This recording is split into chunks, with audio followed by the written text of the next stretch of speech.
Star of her own HBO comedy special, Wendy Liebman, you've been summoned to jury duty. Robert Gossett, co-star of The Closer, you've been summoned to jury duty. The only court show where celebrity jurors decide the outcome of your case. Jury duty. Don't even try getting out of it.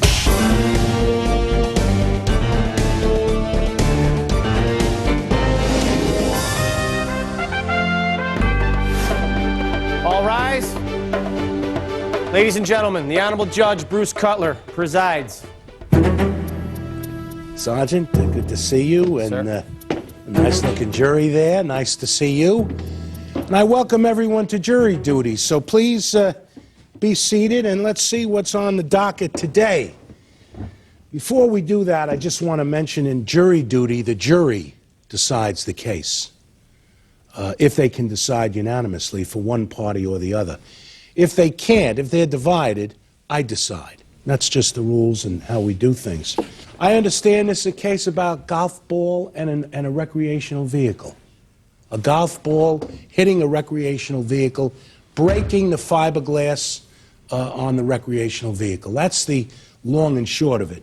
Isn't that so, Mr. Taylor? That is so, Your Honor. You, Mr. Taylor, are suing, as the plaintiff, you're suing the defendant, Mr. Shafer, for $735, which is the amount of damage your RV sustained by a golf ball that you believe belonged to Mr. Shafer.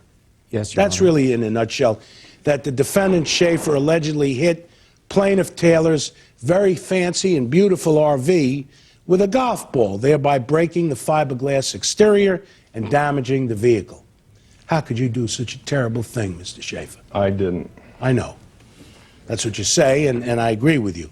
But let me turn, I agree with you that you have a right to say that. Let me say, Mr. Taylor, what happened here? Well, Keep it tight. Okay.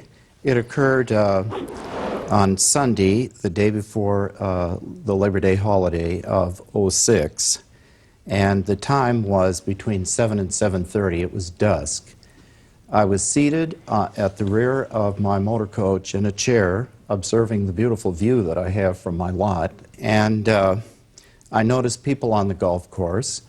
I watched them, and suddenly I heard a horrific noise pass my ear, and the sound of an impact somewhere in the back end of my motor coach where I was seated. No, you heard the... Well, it went right by my ear. I got up to see what it was, and it was a golf ball about maybe 12 feet from where I was sitting. Could you see who hit the ball? There were only 4 people on the golf course between 7 and 7:30 that evening. Did you see who literally hit it?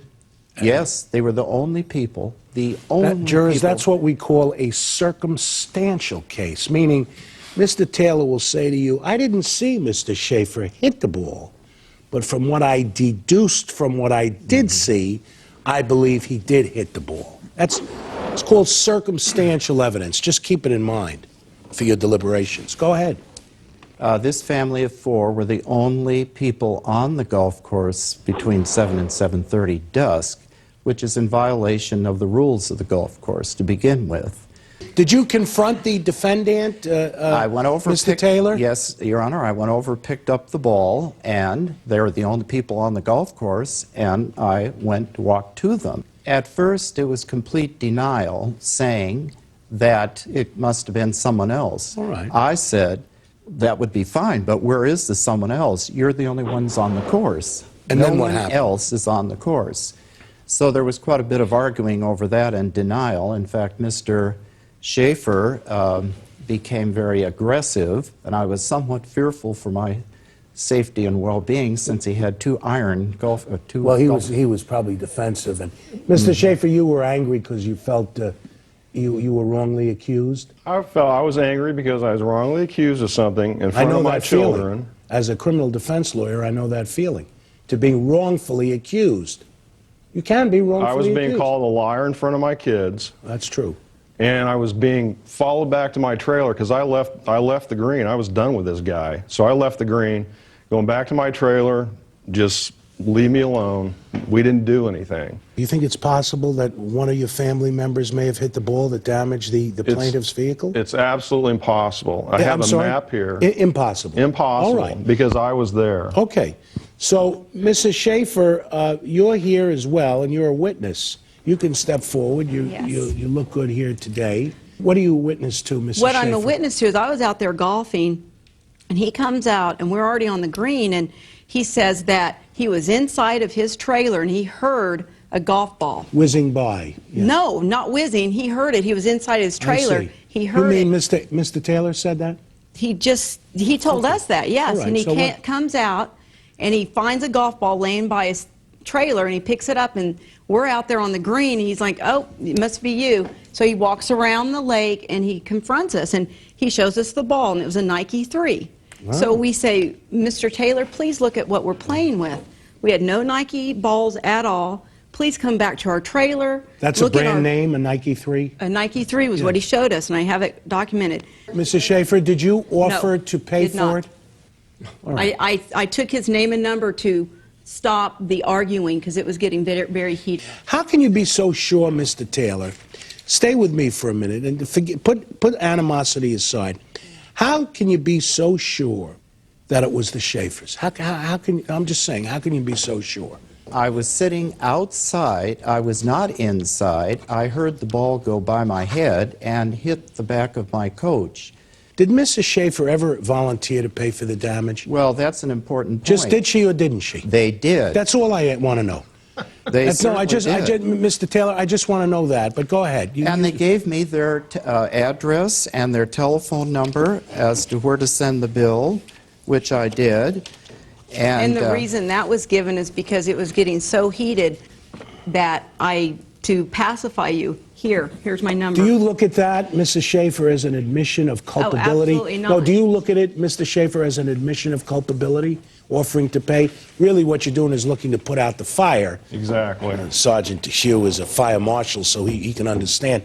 I think we've heard enough. When we come back, I'm going to introduce to you the jurors, which are the most important case in jury duty, most important aspect of jury duty, and they're going to have some questions. So we're going to be in recess until we come back. I thank you both.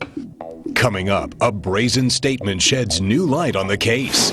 How do you know where the ball came from? You have your RV on a golf course, sir. There are lots of people that come there to play golf. I mean, how do you know? How do you know, sir? That's a beautiful rhetorical question. I saw them. When Jury Duty returns. You're watching Jury Duty, playing 18 holes of pure drama. We have Mr. Taylor, who is suing the defendants, Bob Shafer and Mrs. Shafer, for $735, which is the amount of damage Mr. Taylor's RV sustained by a golf ball that he claims belonged to Mr. Shafer, meaning that the ball was hit by Mr. Shafer or someone in his family, and it damaged it broke the fiberglass exterior to Mr. Taylor's RV. That's in a nutshell, the issue. We're going to start with Mr. Gossett. If he has a question, he can pose it, or if he wants to pass to Ms. Liebman, he can do that. Well, first of all, I gotta say, I appreciate your trouble, sir, but how do you know where the ball came from? You have your RV on a golf course, sir. There are lots of people that come there to play golf. There are hundreds of golf balls out there. I mean, how do you know? How do you know, sir? That's a beautiful rhetorical question. If you answer it concisely, you can. But if you're going to go on, you can't. I saw them. You saw, now you said, I mean, okay, because before you said you couldn't see him. I never said I couldn't see them. So I saw them. So you physically saw them when you were inside the vehicle? Yes. Did you see somebody hit the ball that hit your vehicle? They were golfing. I watched them as they came towards my motor coach. And you saw them hit the ball, and you watched the ball fly, and you said, that ball's going to hit my RV, oh, bam! And so ask Mr. Gossett who hit the ball then, if that's the case, Mr. Taylor. Who hit the ball? That One hit of your the RV? family members Which one? hit the ball. That I couldn't tell. They were all hitting balls one at a time, I suppose, like golfers do. But one of those balls from that foursome hit my coach. My question is for Mrs. Shafer. Thank you, Miss Liebman. Get How in there. did you get Mr. Shafer to caddy for you? Well, he does it professionally. Big tip at the end. Well, I'm sorry? Big tip at the end of the game. That's the beauty of love. Yeah. One of the biggest things that you guys disagree on is that there were other people on the golf course. So when Mr. Taylor came to you guys, did you guys point out at all that perhaps it could have been any one of other people on the course? Or why is it that you are questioning us specifically? Absolutely. And what was his response? He had no response other than we did it. He was not willing to look at any other avenue. He saw us first. We did it. For all I know, and this is the honest truth, this dent's been there, and he's waiting for some hapless pair of people to come by to blame on the dent. You know, he's in the coach that night. Now he's out of the coach. Now the ball's whizzing by his head. I'm surprised I'm not getting sued for pain and suffering with this crying, whining speech he made at the beginning. It's ridiculous. Well, there's some animosity there, but I want to cut through all that. Where's the ball now? I left it with them. And I also want to just make this statement again. The record should reflect The that Mrs. record- Schaefer has a look of incredulity. I left She's the saying ball no. with them. Again, they were the only players on the course. There was no one on the left side. There was no one on the right side. Does the golf course have a record of who enter the premises? Of course they do. And I have their golf passes that I submitted for evidence to verify. So there was no one else on There the... was no one else on Wow. that course. Question for the Shafers. He says there's a record from the golf course saying that there was no one else on the premises. Did you guys look into that at all? Well, I'm shocked. You're taken aback. No, I'm shocked Well, right you're now. shocked too. That he has our golf. You're almost apoplectic. I am. I called the She's appalled. resort when appalled. we got the lawsuit. I called the resort. First of all, it states that we were on there illegally without golf passes, and I turned the golf passes in with my account. Yes. So when I called and talked to the owner or the manager, Look they at had the jury, no because- account. They don't have the passes. They didn't have any account that we were out there. He says we were out there illegally without passes, and now he has our passes. Okay. That's surprising. Well, I think all that's neither here nor there because we're here to Well, litigate. it states credibility and speaking Yeah, I the truth. understand that. I'm at a point where I want the jurors, since this is an important case for everybody, I'm going to turn this case over to you. I have Yes. one more question. Yes, of course. Was this a miniature golf course? No, it's no. Miss Liebman, that's why we love you. You're under the aegis of the good Sergeant Dennehy. We're in recess. The plaintiff says he saw them hit the ball, but will the celebrities see his side of the story? They'll look at it closely when Jury Duty continues. Welcome back to Jury Duty, shaven 3 strokes off with the gavel of justice. You know, one of the biggest things that I'm wondering about is that he's really claiming that there was no one else on the golf course, which is really hard to believe. I know, on this huge And- golf course. And a popular one, too. Yeah, but it was at night. It was like at dusk. Well, I mean, first 7 of- to 7:30 p.m. It's very easy to be still Be out. like, outside, and no one's going to depending play golf at night because you can't see where you're hitting Yeah, your ball. yeah. But the ball is another issue. He said that it was a Nike 3 ball, and the Shafers are claiming that they didn't have own it. any. Yeah, yeah. And they weren't even playing with any Nike balls. So Right. if that's the case, then there isn't. There a is no you case. know? You're right. You're Yeah, right, but James. he said that there If was that's the nobody else. case, there's He said there was case. nobody else there. There were only 4 people on the golf course. The only people on the golf course. They were the only people on the golf course. They were the only people. You're the only ones on the course. You could very easily document if there were other people on, because you have to register to go out onto the course. Sure. So he would have that information. And he could have gone around and said, "Excuse me, does this belong to anybody?" Yeah. You know? But he said he saw one of the kids hit it. Maybe. Well, no. First he said, this is what, first of all, I got 2 two different versions, and that to me right there was telling. First, he says he didn't see who hit the ball. Then, when we started questioning him, He said he saw that. saw the person. Yeah. But then, He didn't after start with that, that. He didn't start with right, that. exactly. He said that he was in his RV and that he heard. Thank you. But maybe he Thank was doing his laundry in the washing machine. It was like making noise. Maybe that's And what he heard, maybe there was a ball Maybe in there- the laundry. Maybe And it there was like a just- sneaker in the laundry. I mean, it clearly says that he was a Nike Ball 3, and we didn't get a chance to ask if that was true or not. But if that is, and if the Shafers don't own any, No, James. you know, It seems like a slam dunk. This guy, I don't buy it. The changing of the stories. Right.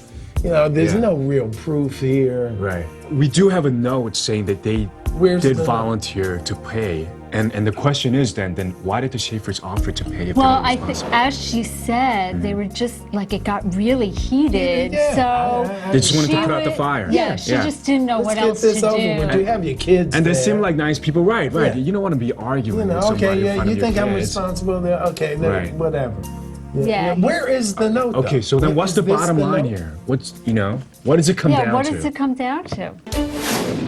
Was there an admission of guilt by the Shafers, or will the celebrities tee off on the RV owner?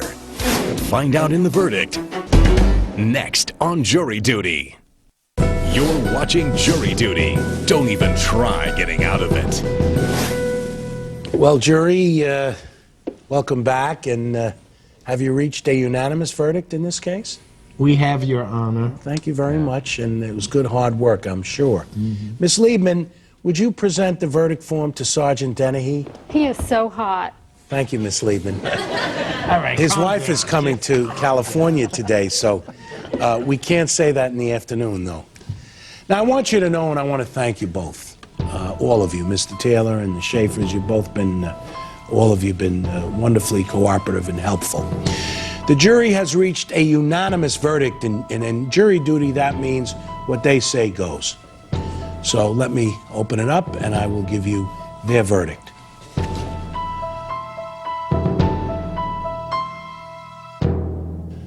They have found for the defendants. That's not a personal attack on you, Mr. Taylor, but the jury is not convinced that the Shafers are liable under the law for the damage that was suffered by your RV. That's all it means. So the jury has spoken. I agree with the verdict, and I wish you both well. Court is adjourned.